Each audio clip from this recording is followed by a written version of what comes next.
Romains 12. Amen. Romains 12.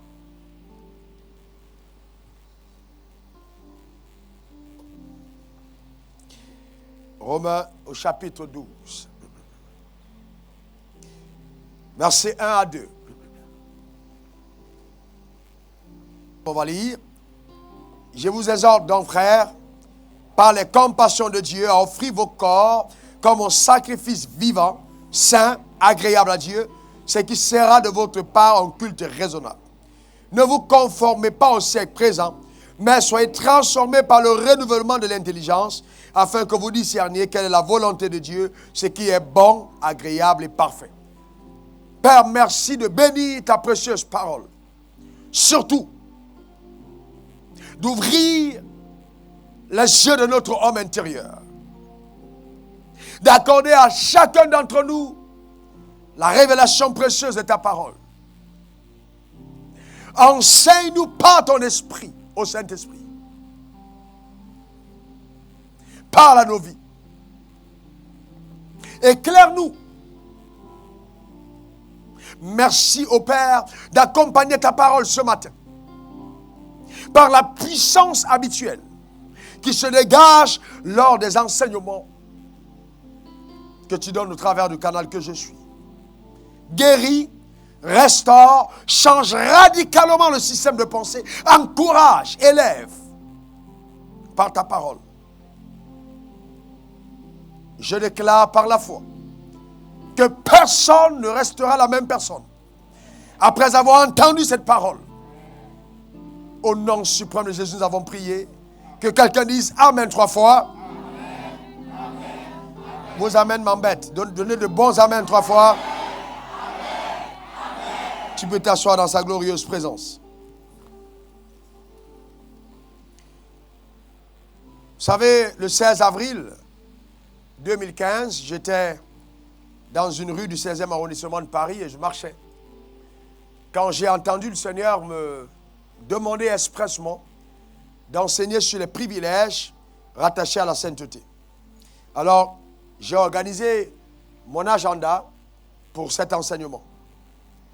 Nous sommes au 6e enseignement de cette série. Et la semaine passée, nous avons parlé de maîtriser son corps.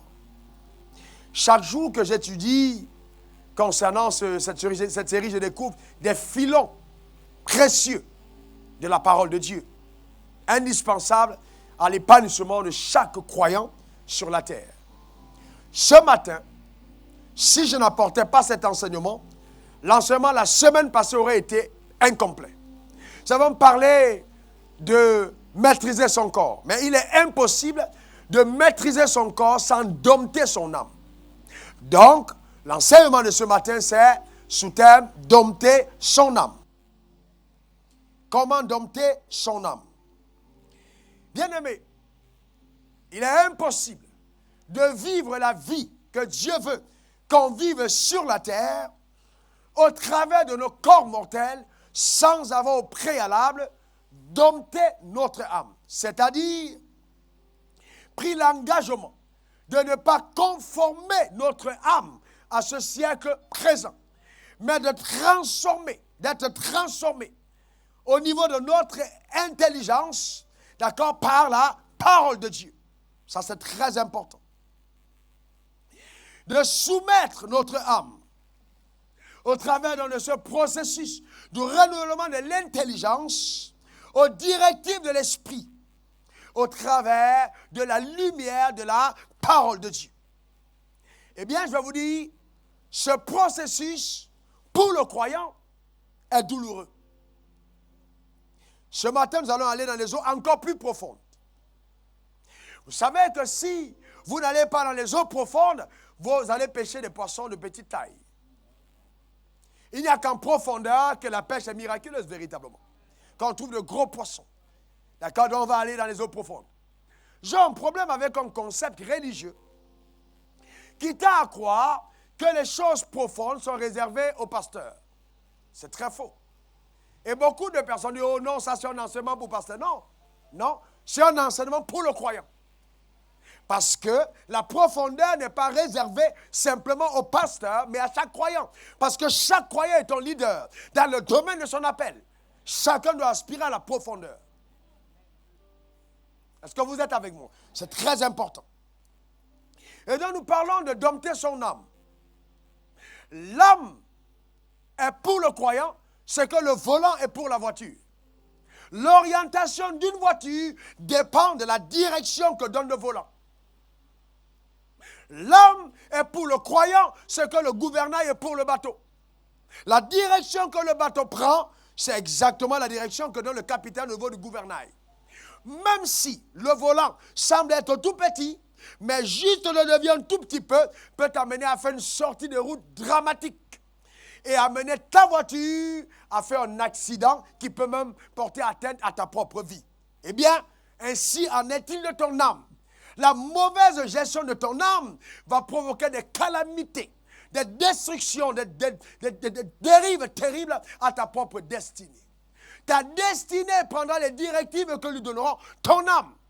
Et donc c'est important de bien comprendre ce que c'est que l'âme de l'être humain. Bien-aimé, ton âme, c'est le meilleur, c'est le réel toi-même. C'est le réel toi. Nous sommes un esprit ayant une âme vivant dans un corps. Mais à la mort de l'homme, son âme ne périt pas. Son âme va en jugement. L'esprit repart à Dieu et le corps entre à la terre.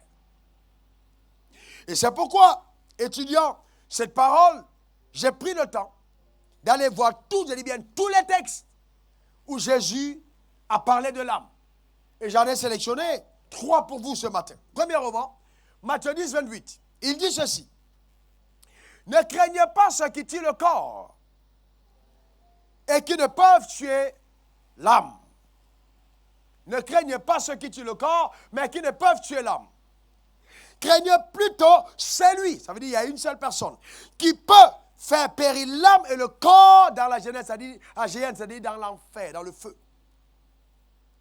Craignez plutôt celui-là, qui peut faire périr ton âme et ton corps dans le feu. Donc si quelqu'un se pointe et met une arme sur ta tête et dit « Ok, je vais tirer », il va détruire ton corps, mais il n'atteindra pas ton âme. Une seule personne peut détruire ton âme, c'est Dieu. Dans la GN.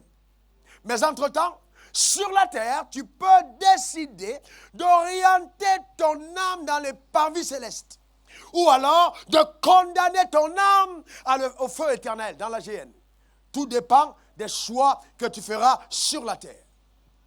Donc n'espère pas qu'après ta mort, on payera le révérend pour venir faire une prière et demander à ton âme d'aller au ciel. C'est du mensonge total de l'enfer. Ça ne marche pas comme ça. C'est maintenant que tu prends la décision. Dis à ton voisin, est-ce que tu as bien compris? Jésus dit, que servirait-il à un homme de gagner tout le monde s'il perdait son âme? Ça veut dire que tu peux perdre ton âme.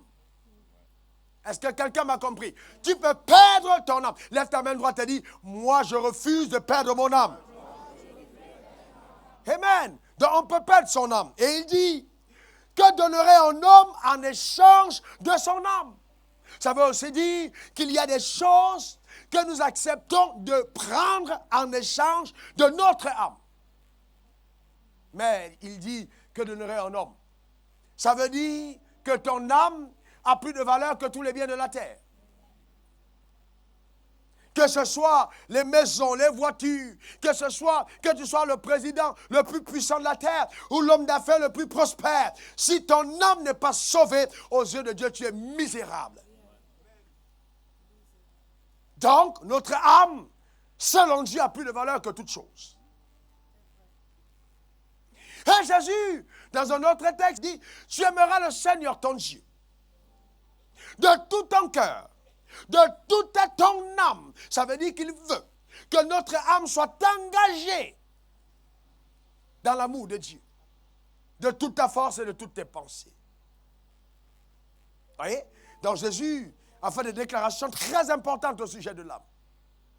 Chacun d'entre nous devra faire très attention à son âme.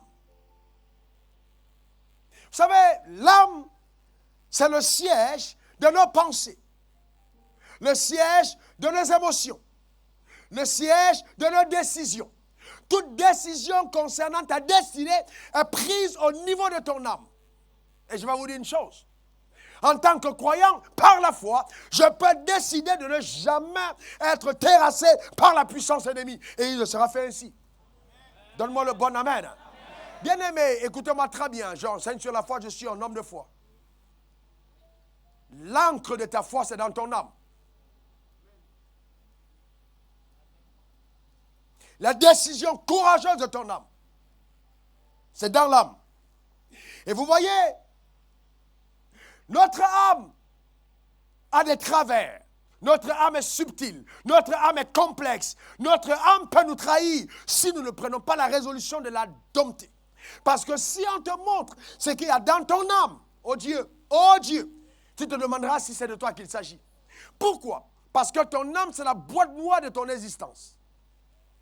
Toutes les données concernant le vieil homme, c'est-à-dire, pour aller plus calmement, l'homme immatériel, l'héritage de la déchéance, depuis le premier Adam jusqu'à ton grand-père, ton père, sont contenus dans ton âme.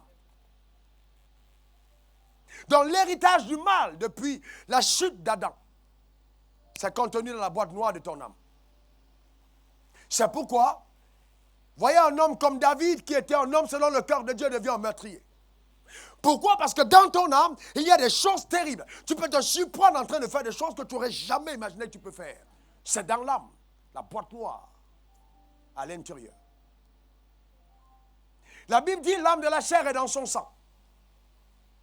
Ça veut dire quoi? Ça veut dire que la vie, ma vie est contenue dans mon sang. Mais maintenant, quand j'ai un enfant, je donne de mon sang. C'est à partir de mon sang que l'enfant, n'est-ce pas, il y a reproduction. Mais quand l'enfant naît, il est reproduit à partir de mon sang. Donc, dans son sang se retrouve le ADN de son père. Donc, il y a toutes les données génétiques du père contenues dans le fils. Et le père dira à son fils, mais c'est pas possible. Qui t'a enseigné ces choses? Il commence à voler la viande à la marmite alors qu'il a 1 an.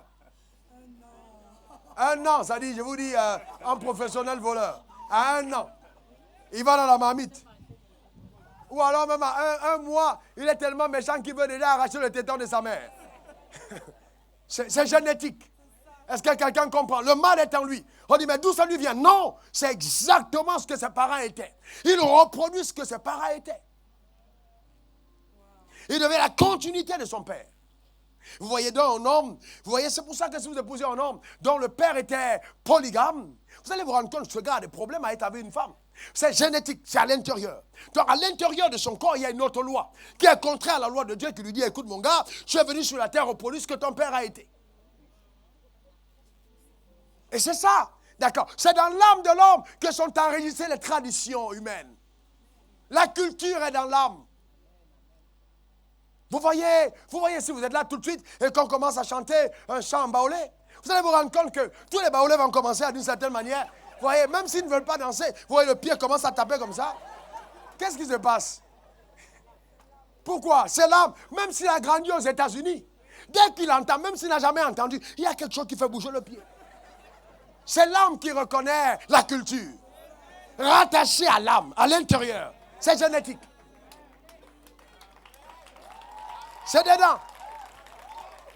Vous voyez les Noirs partout où ils sont, il y a toujours la danse. Il y a toujours le show. Les femmes sont toujours avec les gros sacs, avec les grosses chaînes, avec les trucs. C'est génétique. Vous voyez? Donc, vous voyez, ce sont des choses culturelles, mais qui ont empoisonné nos âmes et souvent falsifié la beauté de ce que nous devions être. Et nous amener à croire que nous sommes ce que nous paraissons. C'est faux. C'est du pipeau et du mensonge. Tu peux avoir la belle voiture, la plus belle maison, mais la personne la plus misérable, parce que ta valeur n'est pas apparente, elle est intérieure. C'est ça que la Bible parle d'une âme, vous voyez, d'une apparence, d'une âme paisible. D'accord? Donc, vous voyez, vous mettre le point là-dessus. Donc, il y a ces choses qu'on a héritées qui sont à l'intérieur de nous. C'est ton héritage qui est dans l'âme et qui livre la guerre terrible à notre être. Maintenant, l'âme ne changera pas parce que je t'ai imposé les mains. Je vais prier pour vous. Je me pose les mains. Tu tombes, boum. Alléluia. Mais l'âme dit, ok, on est tombé, mais hey, je ne change pas. L'âme ne change pas par impositionnement. C'est pour ça que les églises qui sont dirigées par les prophètes, qui passent sous le temps de les prophéties, les fidèles sont les plus déséquilibrés possibles. Le déséquilibre total. Pourquoi? Parce que l'âme n'est pas touchée. L'âme n'est pas touchée. Pas du tout. Les gens sont là, power, puissant, mais rien à l'intérieur. Quand vous les voyez dans la communauté, ils ressemblent à des païens. Il n'y a aucun changement. Parce que la puissance peut toucher, mais sans toucher ton âme. Le plus important, c'est l'impact dans l'âme, la transformation intérieure. Et il n'y a que la parole de Dieu qui doit l'opérer avec ta propre volonté. C'est pour ça qu'en tant que pasteur, je ne viendrai jamais dire à quelqu'un, voici comment tu l'as fait, voilà comment tu vas te comporter. Non, je ne veux pas t'imposer ça. Je vais prêcher la parole et laisser le soin au Saint-Esprit de convaincre ton âme. Parce que sinon, tu porteras la plus grosse des robes, mais tu auras le cœur le plus pourri. Jésus a dit, un jour les gens sont venus, la femme adultère était là, et tout le monde a ramassé les pierres pour la lapider. Il est descendu, il a commencé à écrire par terre. Qu'est-ce qu'il faisait? Il rappelait justement la faiblesse de la chair et la présence du vieil homme. Cet homme immatériel qui est en nous. Il dit, si quelqu'un n'a pas péché, qu'il jette le premier la pierre. Personne n'a jeté la pierre. Et Jésus m'a impressionné. Il dit, si quelqu'un regarde une femme, vous dites, ne commettez pas l'adultère, c'est parfait. Je suis d'accord avec vous, dit-il. Mais si un homme regarde une femme dans l'intention de la convoiter, il a déjà commis avec elle l'adultère dans son corps. Donc il dit, à partir d'aujourd'hui, je ne voudrais plus que vous dites que le péché, c'est simplement l'acte que je pose. Ça va plus loin. C'est aussi l'intention que j'ai. Parce qu'il y a des gens qui ne posent pas l'acte parce qu'ils n'ont pas les moyens.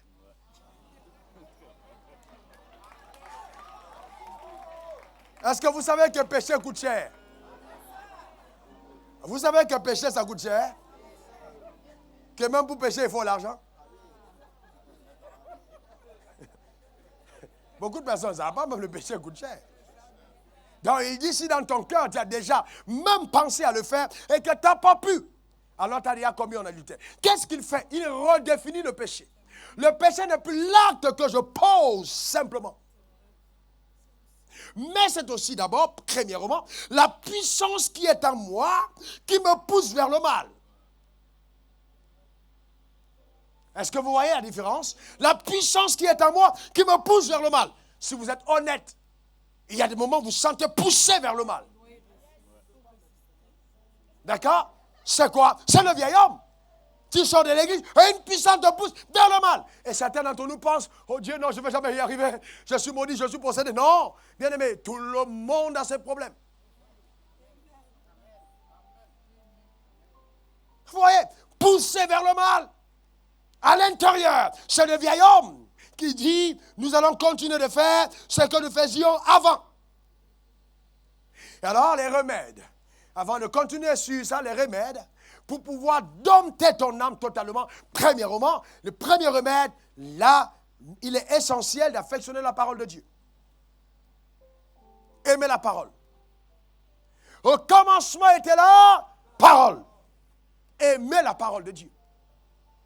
Vous savez, moi je suis étonné de voir qu'aujourd'hui, certains croyants continuent de croire en certains mensonges. Aucune imposition de main ne va radicalement changer ta destinée. Elle va te prédisposer au changement. Mais le changement réel commence dans ton homme intérieur. En 1996, 96, j'étais au balcon de mon château à l'époque, Palace. C'était une petite chambrette qui coûtait à peu près 15 000 francs CFA. Mon matelas était posé à même le sol. Je dormais à même le sol. Mais les plus belles révélations de mon existence, je les ai eues dans cette chambre. Les meilleures rencontres avec Dieu, c'était là-dedans. Sérieusement. Souvent, moi, je dis, Seigneur, visite-moi comme à l'époque. Je vous garde, c'était terrible. Et ce jour, Dieu est descendu comme à la brise du soir. C'est sur ce balcon, je regardais la ville. Et Dieu m'a dit, mon fils, si tu veux changer un homme, change sa manière de penser. Donc le changement dans la vie d'un homme n'est possible que si sa pensée change. Pourquoi est-ce que vous pensez que 90% de ceux qui gagnent la loterie deviennent 7-10 ans plus tard au point de départ? Parce que si vous avez eu l'argent sans que votre âme n'ait été préparée à recevoir l'argent, vous perdez l'argent. C'est votre richesse qui attire l'argent. Ce n'est pas l'argent qui vous rend riche. Donc c'est important de comprendre, d'accord, que l'homme joue un rôle sérieux dans la parole de Dieu en premier. Deuxièmement, il faut aimer le jeûne. Il y a des croyants qui ne jeûnent jamais. Dès qu'on dit moment de jeûne, ils sont absents. Ou alors ils viennent, vous avez déjà, ils viennent à l'église, pendant le moment de jeûne, ils font comme s'ils jeûnent avec tout le monde, mais ils n'ont pas jeûné. Tu te trompes de toi seul. Voilà, vous voyez les gens, on y offrande, il prend l'enveloppe, il est le plus grand, il danse, mais il dépose l'enveloppe vide et il est à sa place. C'est dans l'assemblée. C'est l'âme. Hein? Parce que, vous savez, l'âme est terrible. Hein? Il y a des gens qui ont des âmes incroyables. Donc, c'est l'âme. D'accord? Quand ton âme est orientée dans le m'as-tu vu, pour impressionner les gens, pour prouver aux gens que tu as quelque chose. En fait, c'est la démonstration d'un complexe d'infériorité. Vous voyez, une femme qui veut toujours prouver par ses sacs qu'elle a une valeur, elle est en train de démontrer que son âme a un problème. Les femmes que vous voyez toujours en train de colorer le visage, il y a 1000 au fond de teint, c'est-à-dire premier, deuxième, troisième, quatrième, cinquième, ce n'est pas le visage qui a un problème, c'est l'âme qui a un problème. Il y en a qui parlent même 10. Première, deux, troisième couche, quatrième couche, cinquième couche, sixième couche. Est-ce que je veux dire? Donc c'est l'âme en fait. Et on essaie de maquiller l'âme par l'apparence. Bien aimé, c'est très important. Il faut adresser les questions de l'âme par le jeûne. Jeûner te permet de mortifier ton âme, d'orienter ton âme dans les chemins de la justice. Parce que cette boîte noire, cette vie du vieil homme qui veut corrompre ta destinée, tu dois livrer une guerre pour que maintenant la vie de Dieu s'installe dans ton âme. Et ça, c'est ton combat personnel. Que beaucoup de croyants refusent de livrer. Un combat souvent très douloureux. Ensuite, il y a la méditation de la parole. Vous devez faire une différence entre lire et méditer. Beaucoup d'entre nous, nous lisons très peu, nous méditons. Méditer, ça veut dire je pense sur les Écritures quand la Bible n'est pas là. Je médite hors de la parole. Je m'assois, je suis dans ma voiture, je pense. Pourquoi Dieu a dit Matthieu 4,4. Pourquoi Dieu a dit Genèse 1,1. Pourquoi? Commencez à réfléchir sur la parole. Mais si vous êtes là, dans la voiture, et puis là, c'est un coupé décalé qui passe. Le coupé décalé qui passe, ou alors le reggae qui passe, qui n'a rien à voir avec la parole, va orienter vos pensées hors de la Bible. C'est pourquoi il est conseillé d'écouter des cantiques qui vous amènent à penser à la bonté de Dieu et à sa présence. D'accord? C'est important. C'est pour ça qu'on dit ne vous conformez pas au siècle présent. Méditez la parole. Et enfin, la proclamation des Écritures. Oh là, soyez des personnes qui parlent le langage de Dieu. Chaque matin, chaque midi, chaque soir et dans la journée, je confesse les Écritures. Parler la parole de Dieu, c'est important. Même si ton âme n'y croit pas encore, déclare-le jusqu'à ce que ça convainque ton âme. Le matin, tu dis, Dieu est bon pour moi. Ses bontés et ses fidélités ne sont pas à leur terme. Elles se renouvellent chaque matin. Dieu me donne de surmonter les obstacles de la journée. Dieu m'équipe surnaturellement afin que je fasse des exploits dans ma génération. Je suis conçu pour tuer les géants. Je suis un homme unique, une personne spéciale. Et le monde le verra. Même si mes parents n'y croient pas, même si mes ennemis doutent de moi, Raoul Wafo ne doute pas de lui-même, car il sait en qui il a cru. Quand tu parles de toi comme ça le matin et que tu sors, toi-même tu sais que tu sais, que tu sais, que tu sais, que tu sais, que tu sais, que tu sais, que tu sais que quelque chose est en train d'arriver. Alléluia. Est-ce que quelqu'un comprend de quoi je parle? Amen. C'est important. Ne parlez pas de vos problèmes. Laissez vos problèmes parler de vous. Voyez, c'est dans ce sens que la Bible dit dans Hébreux 4, verset 12, que la parole de Dieu est puissante et pénétrante, la seule capable de séparer âme et esprit, jointure et moelle. Elle pénètre, vous voyez, jusqu'à juger les sentiments et les pensées du cœur. Dans la méditation, la parole descend à l'intérieur pour juger nos pensées. Est-ce que ça va pour chacun d'entre nous? C'est très important. Donc voilà, c'est très important de faire ces choses pour parvenir à dompter son âme. Cependant, nous arrivons au point essentiel du message de la journée. Pour moi, le texte qui suit, Romains 6, 6 à 7, c'est un des passages les plus importants du Nouveau Testament. Je vous attends. Romains 6, 6, 7. Je vous attends. Romains 6, 6, 7.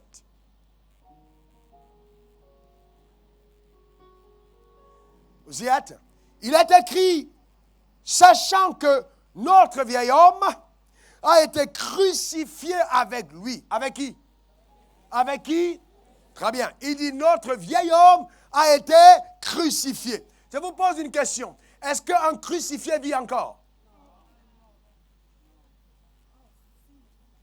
Maintenant, continuons. Afin que le corps du péché fût détruit. Est-ce que ton corps est détruit? S'il vous plaît, est-ce que ton corps est détruit? Il est là, non?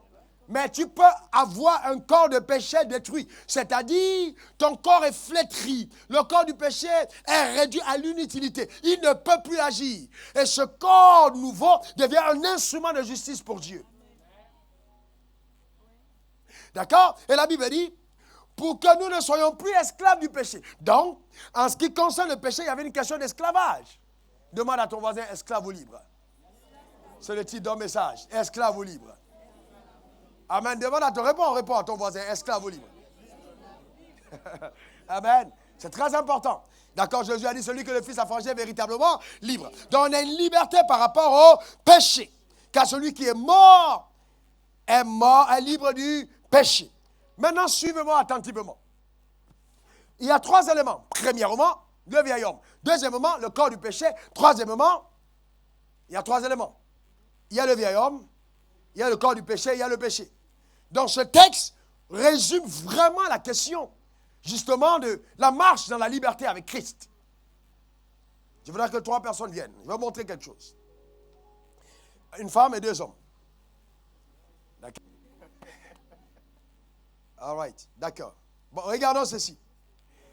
Premièrement, je dis, et il faut bien comprendre, je ne veux pas courir, je veux que vous compreniez. Le péché, c'est la force qui nous mène, qui nous pousse à faire le mal. Ça veut dire, quand c'est en nous, ça nous pousse. Et quand nous agissons, les gens disent qu'on a péché. Mais alors qu'à l'intérieur, le péché agissait en nous poussant. Donc c'est une force. Jésus est venu ôter le péché du monde. D'accord? Il est là. Il est dans nos membres, il agit. Maintenant, c'est l'apôtre Paul dit, je sais le bien que je veux faire, mais je fais le mal que je ne veux pas faire. Là. Maintenant, nous avons le vieil homme. D'accord? Viens jouer, viens. D'accord? Nous avons le péché, nous avons le vieil homme. Lui, il est le collaborateur étroit du péché.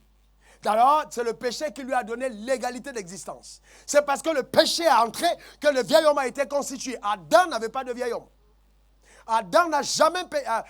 Adam, avant le péché, n'avait pas de vieil homme. C'est après le péché qu'il a eu le vieil homme. Parce que le vieil homme, c'est tout le système de pensée qui a bâti son existence sur l'intrusion du péché dans la vie de l'homme. Est-ce que tout le monde comprend jusque-là?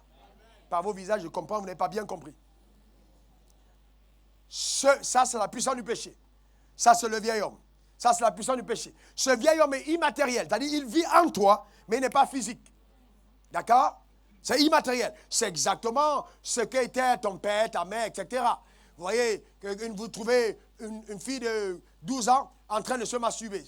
Elle a vu nulle part. Il n'y a pas Internet, il n'y a rien.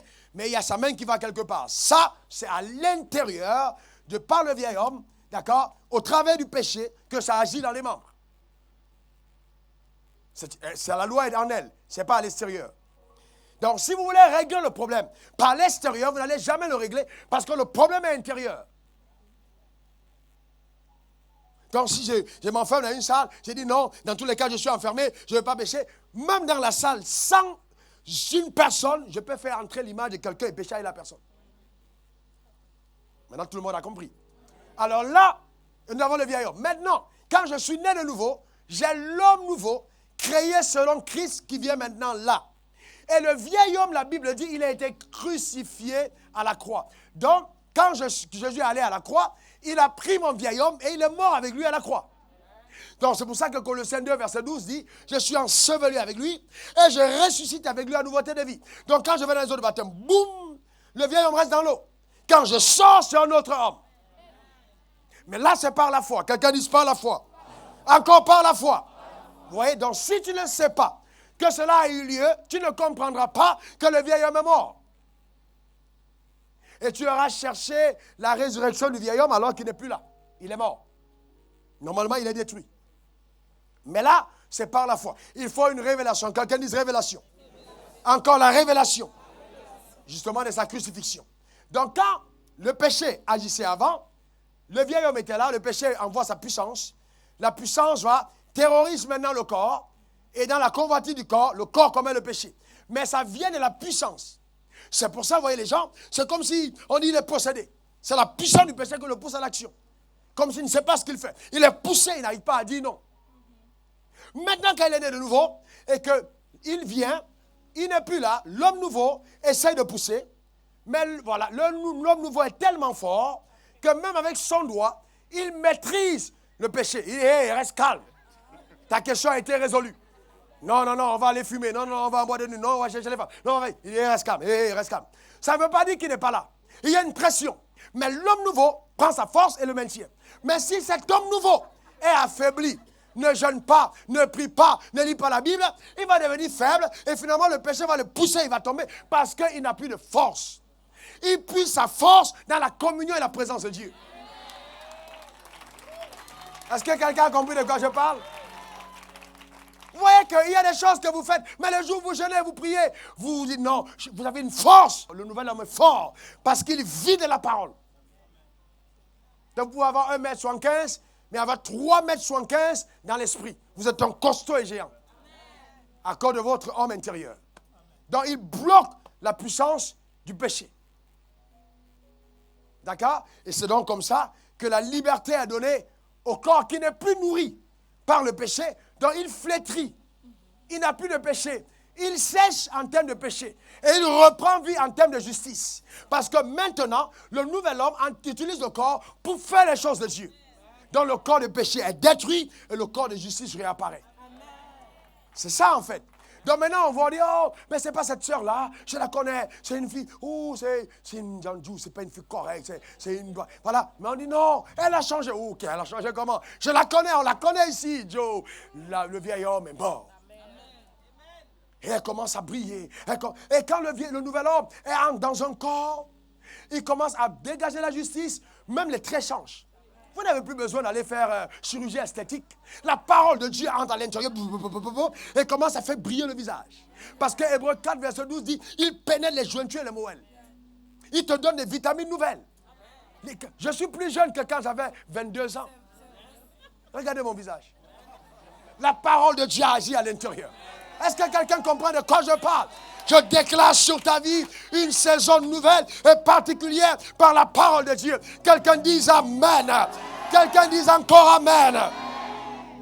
Donc au fur et à mesure que l'homme nouveau contient la puissance du péché, la vie de Dieu jaillit à partir d'ici et là 3 Jean 2 devient effectif. Bien-aimé, mon souhait, c'est que tu prospères à tous égards et sois en bonne santé comme prospère l'état de ton âme.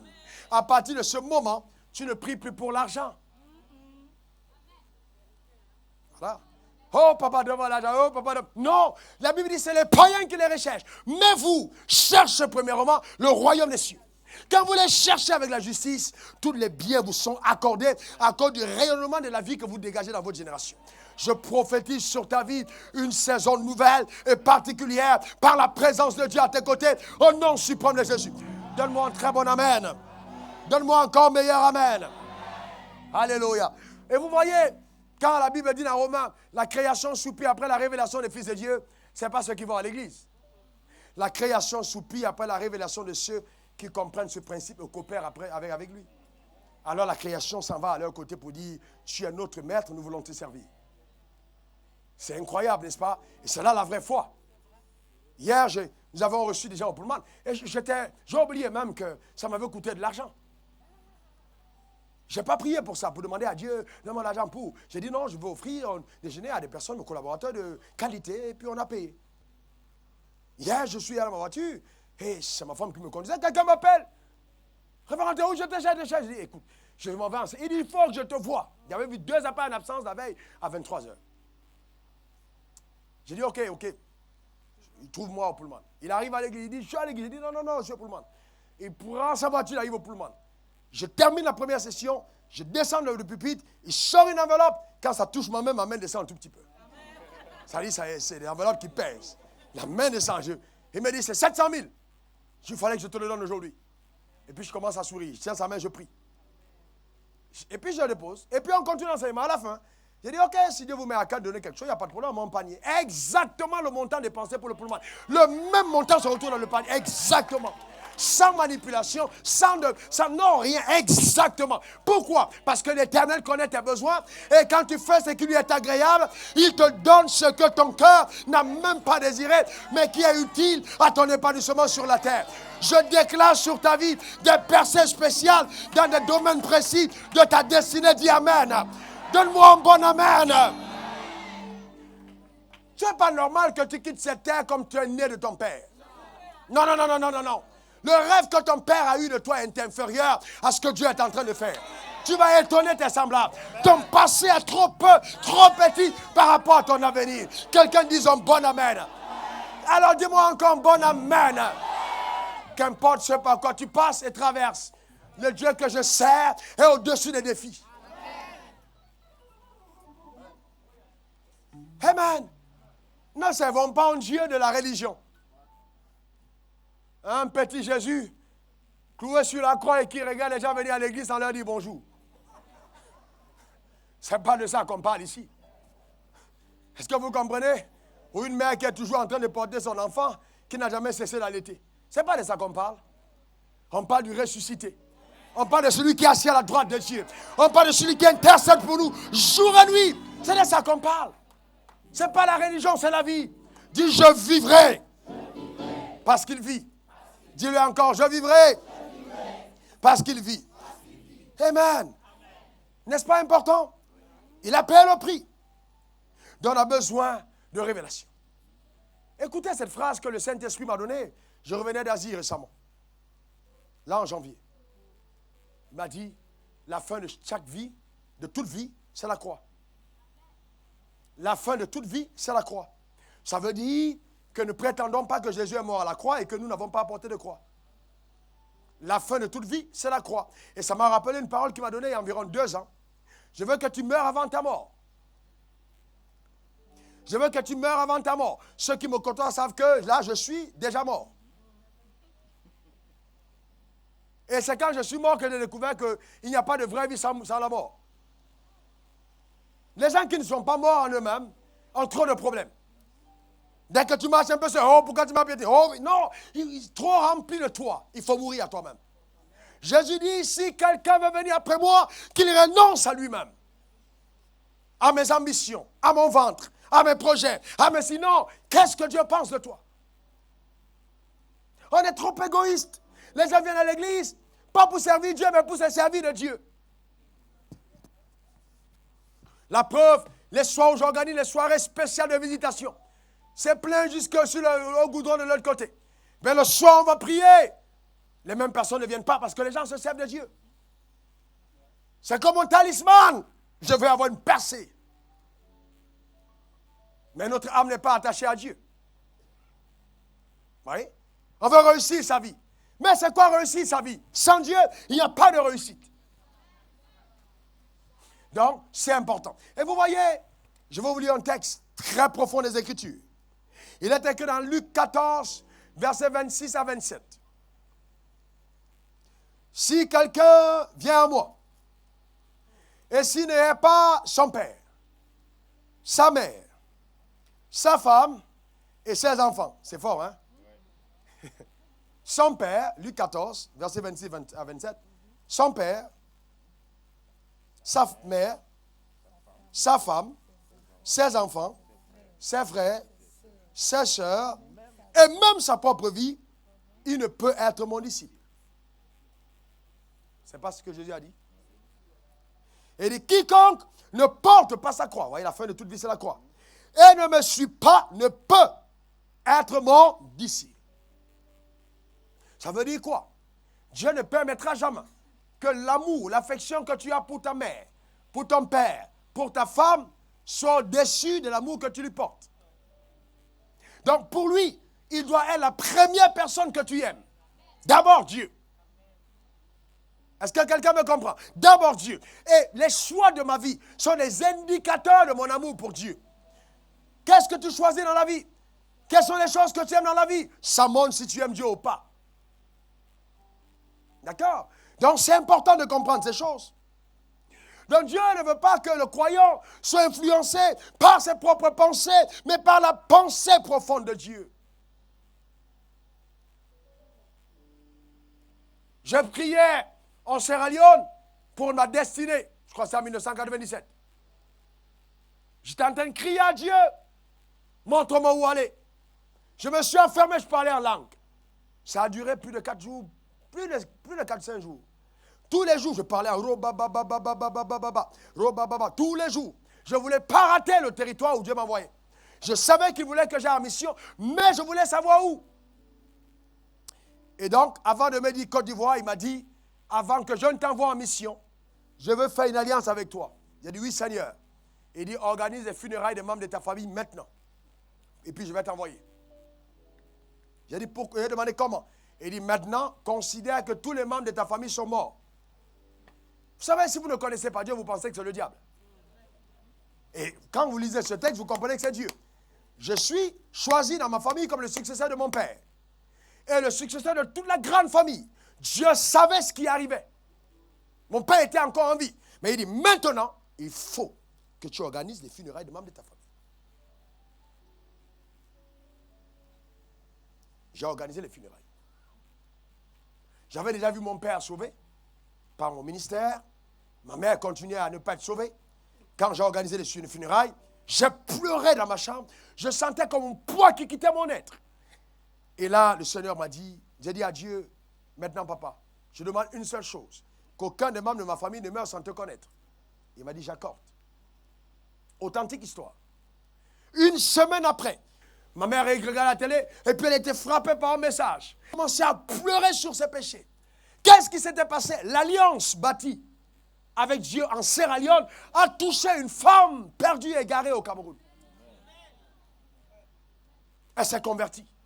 Radicalement jusqu'à aujourd'hui. Ce n'est pas les... Non, radicalement. Ce n'est pas les gens qui... Non, radical jusqu'à aujourd'hui. Touché, sauvé par Dieu. Pourquoi? À cause d'une alliance bâtie. Le problème, c'est que souvent, Dieu ne peut pas nous utiliser pour impacter la société parce que nous-mêmes, nous ne sommes pas entièrement entre ses mains. Tu veux que Dieu se serve de toi? Abandonne-toi entre les mains de Dieu. Et tu verras la gloire de Dieu. Dis Amen. Amen. Lève ta main droite, dis Seigneur, je veux m'abandonner entre tes mains pour faire ta volonté. Alléluia. C'est très important. C'est très important. Voyez, David, connaissant cela, dit au Père, je t'élève mon âme. Je t'élève mon âme. Bien-aimé, apprenez à présenter votre âme à Dieu. Vous ne la connaissez pas. Ô Père, sonne mon âme, connais mes pensées, révèle-moi si je suis toujours sur le chemin de l'éternité. Ça veut dire que votre âme peut vous tromper. Voici ce que je choisis de rassasier à mon âme.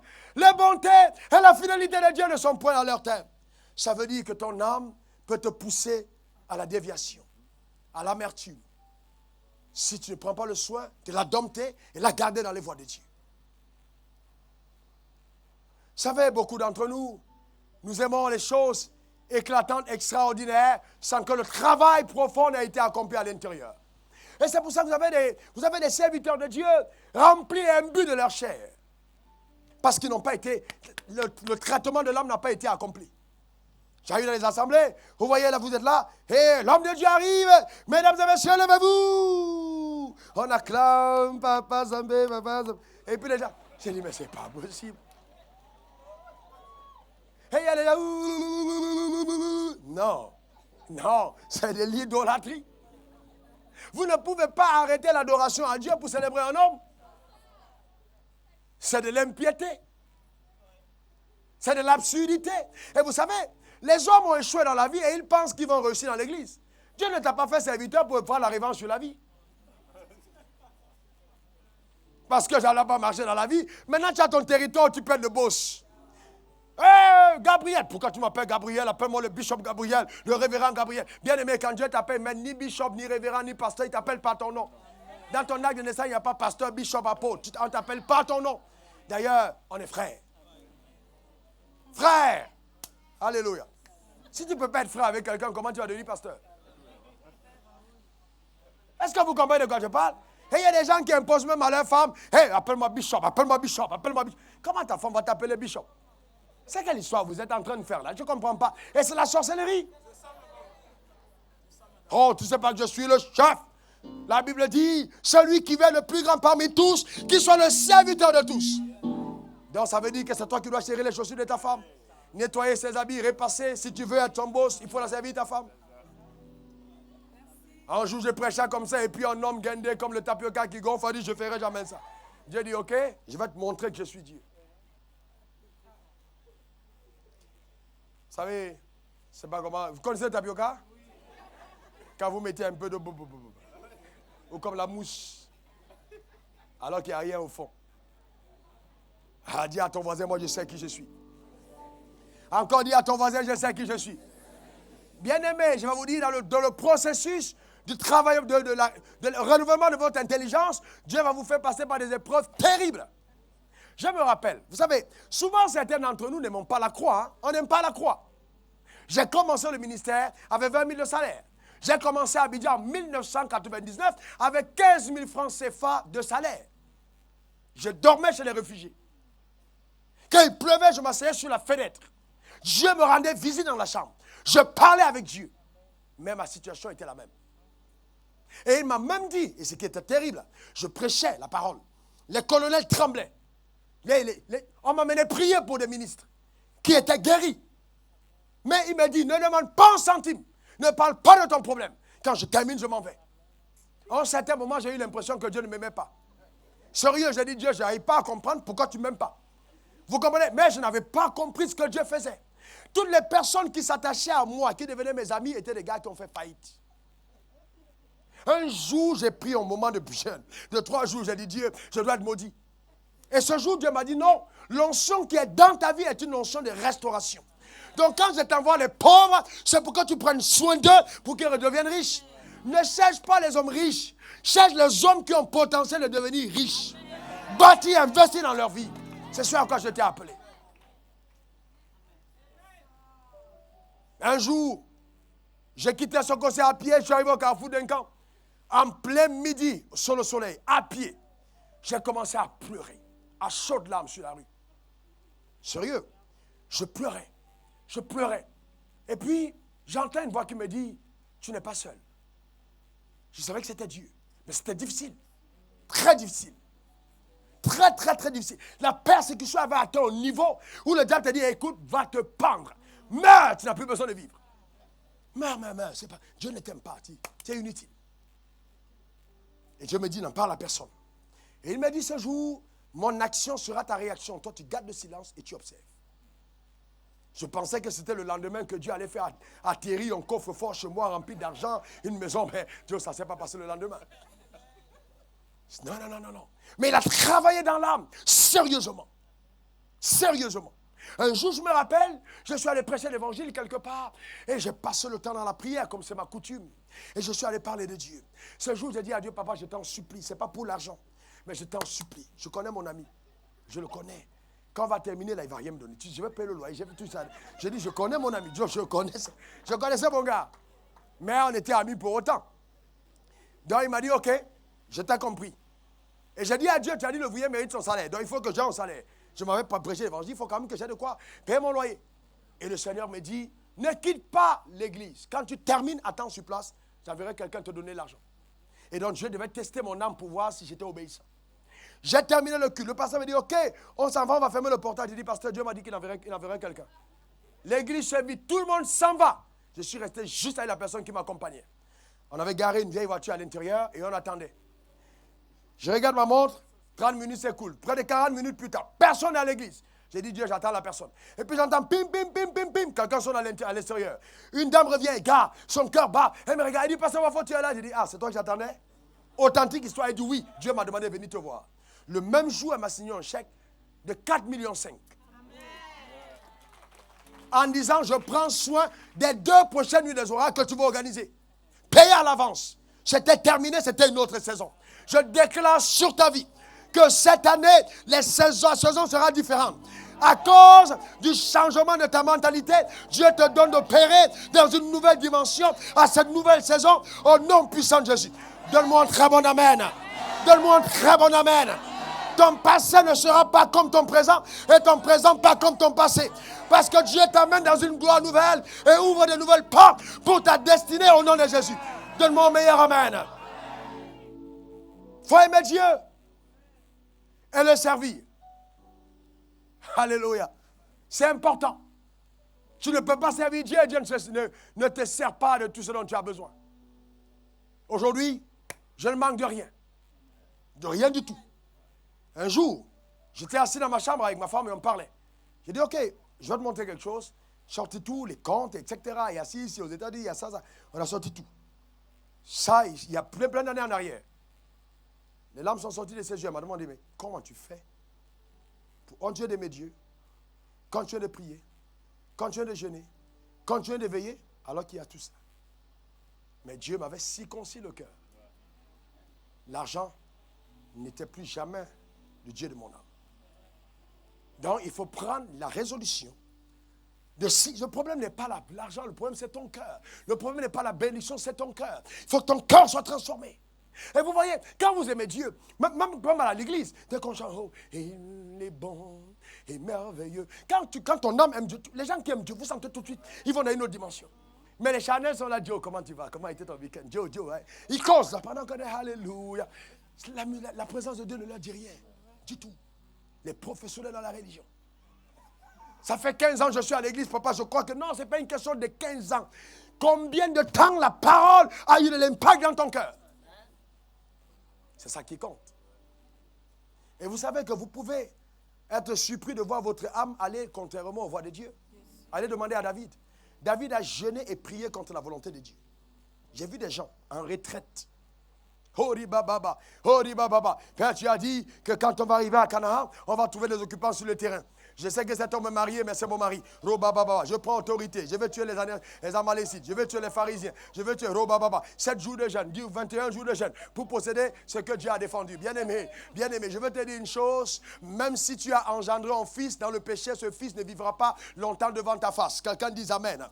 Tu n'as pas compris de quoi je parle. Quand je parle de fils, je ne parle pas de fils physique. Je suis en train de dire des choses que tu as engendrées dans la désobéissance. Souvent, il est utile que Dieu les fasse mourir. Quelqu'un dise encore Amen. Parce que si les anges de Dieu veulent te servir, il faut que les démons ont cessé de te servir. Donc Dieu veut se débarrasser de ce que le diable t'a donné. Il veut nettoyer l'endroit pour envoyer ce qu'il t'a réservé, afin de te montrer qu'il est un très grand Dieu. Quelqu'un me dise encore Amen. Si le gars t'a donné une voiture, Dieu te réserve un hélicoptère. S'il t'a donné un studio, Dieu te donnera un palais. S'il t'a donné la promotion, Dieu te donnera une société. Laisse-moi te dire que le Dieu que tu sers est capable de choses exceptionnelles. Quelqu'un me dise un bon amen. Quelqu'un dise un bon amen. Quelqu'un dit je reçois.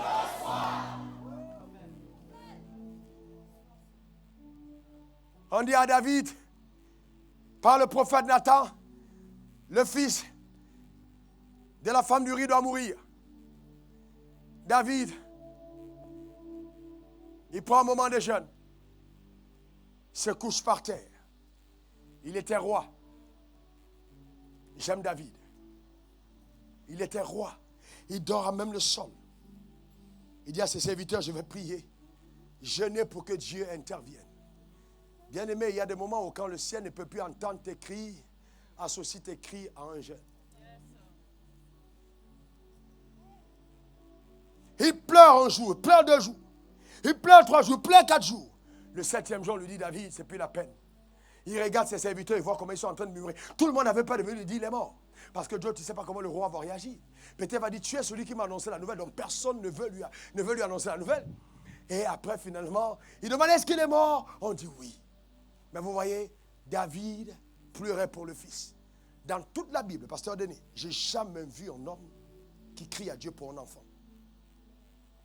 J'ai vu Anne pleurer pour avoir un fils. J'ai vu Élisabeth attendre un fils de la part de Dieu. Mais je n'ai pas vu un homme pleurer. David est le seul homme dans la Bible qui pleure pour un fils pendant 7 jours. Mais pourquoi? Parce que quelque part, ce fils devait rappeler à David ce que lui-même il était. Les historiens disent, écoutez-moi très bien, pasteur, que David devait avoir un problème dans sa famille. Et c'est pour ça que pendant que tout le monde était à la maison, on faisait de lui le berger. Et certains disent que David sa mère a eu une relation qui n'était pas la relation avec son père. Donc le père lui-même n'était pas trop pour l'enfant.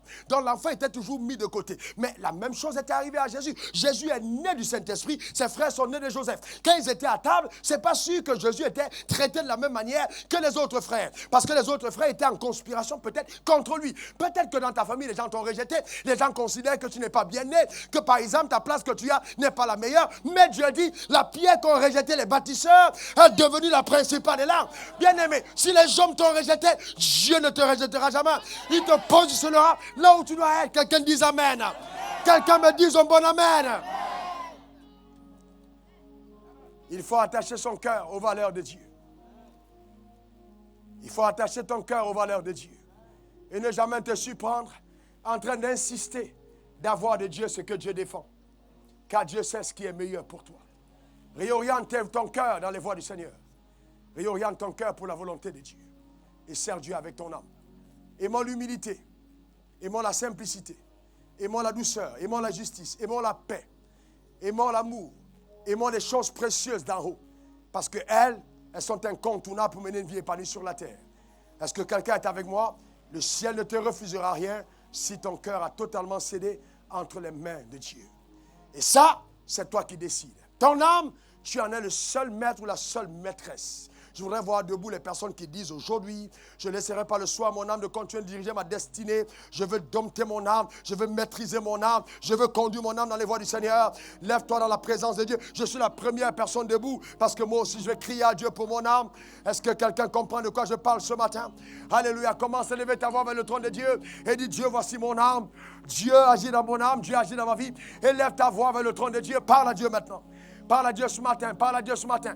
Présente ton âme à Dieu, présente ton être à Dieu. Dis, oh Dieu, je cède mon âme sur l'autel de la consécration, sur l'autel du sacrifice pour faire ta volonté. Oui, mon âme veut t'adorer, mon âme veut te servir, mon âme veut courir après tes voies parfaites. Élève ta voix, parle à ton Père ce matin, parle de tout ton être, répands-toi de tes péchés, répands-toi de tes mauvaises voies, détourne-toi de tout ce que Dieu n'honore pas. Élève ta voix, prends de bonnes résolutions ce matin. Demande maintenant ce matin, porte ta croix, suis ton maître, suis ton Seigneur ce matin, engage-toi dans les voies de Dieu et crie à Dieu, crie à Dieu, crie à Dieu.